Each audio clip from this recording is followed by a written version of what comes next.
Hey everyone, it's Miss Renee and I'm coming to you from outside right now because my art studio is in my attic and it's been about 100 degrees up there all week. But I did manage to get an art project done, so I hope you'll join me. This project is inspired by stained glass, an art form that's been around for hundreds of years. It was often used in churches or religious buildings, such as this Gothic rose window, and also saw a resurgence in the early 20th century with Art Nouveau. You may even have some stained glass around in your own church, school, or home.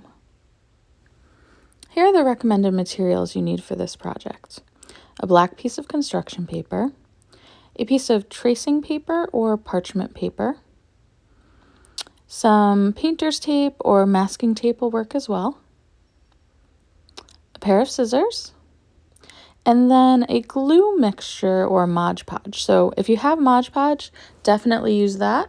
But there's also a way to kind of make your own Mod Podge substance, and that's going to be demonstrated for you today.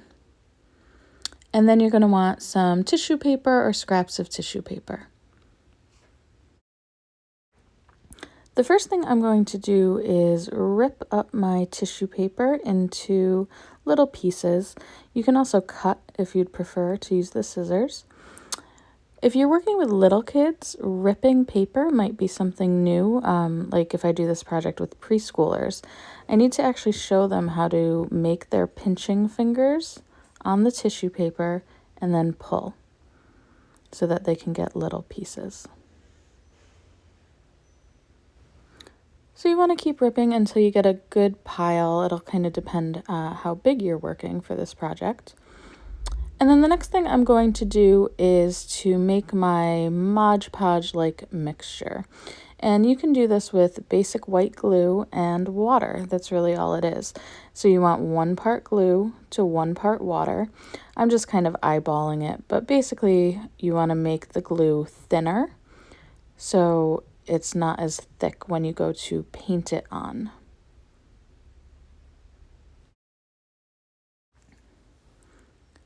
The next thing I'm going to do is tape down my square of parchment paper using the painter's tape that I have. And this has 2 purposes really. First of all, it's going to keep the paper from moving around. And secondly, it's going to kind of create a border area where if you're painting with the glue, you have a little wiggle room so it doesn't get all over your table. Okay, so now we're ready to start making our stained glass. So this method is kind of like collage, if you've ever done collage. We're actually going to start with painting the glue onto the empty piece of parchment paper. Then you're going to put a piece of tissue paper on top and then paint that same glue mixture over the top. So you want the glue to be both underneath and on top of the tissue paper.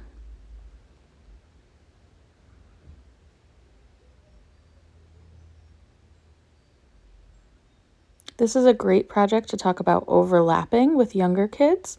So you don't have to line up the edges. You can put things on top of each other, and it's actually going to create a really cool effect when we get to the final project. And you're just going to keep doing this until you fill your entire piece of parchment paper. So remember to first put the glue mixture down on the parchment paper, put tissue paper on top, and then paint over it.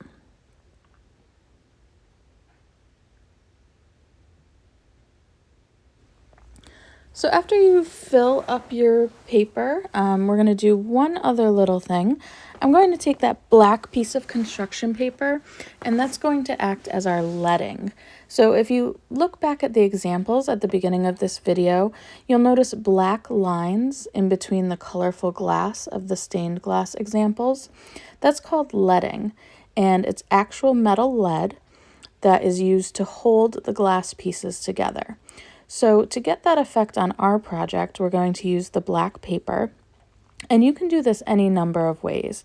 I'm actually cutting out a heart shape, And then I'm going to make mine kind of like a snowflake that you make in winter, where you cut out designs from the interior. But feel free to do whatever you'd like. You can even just make a black rectangle and set it up as an exterior frame. So then I'm going to take my heart shape and actually lay it on top of my tissue paper collage. Because it's still wet with the glue, it'll actually stick by itself.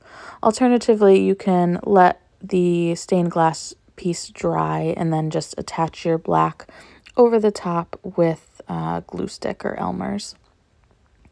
And then finally, I'm just going to cut around the edges so that the black construction paper creates the frame for the project.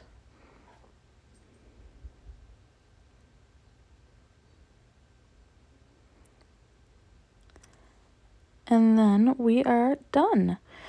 This project is awesome to hang up in a window and have the light come through. And I mentioned how overlapping at the beginning creates a neat effect at the end. So when you hold it up to a light source, you can actually see where the colors overlap and mix. And that's a really beautiful part of this project. Thanks so much for joining me today. I hope you learned something, and I hope you have some fun this week getting creative. If you have any questions or if you'd like to share your projects, definitely send me an email. I can't wait to hear from you. Thanks a lot. Bye-bye.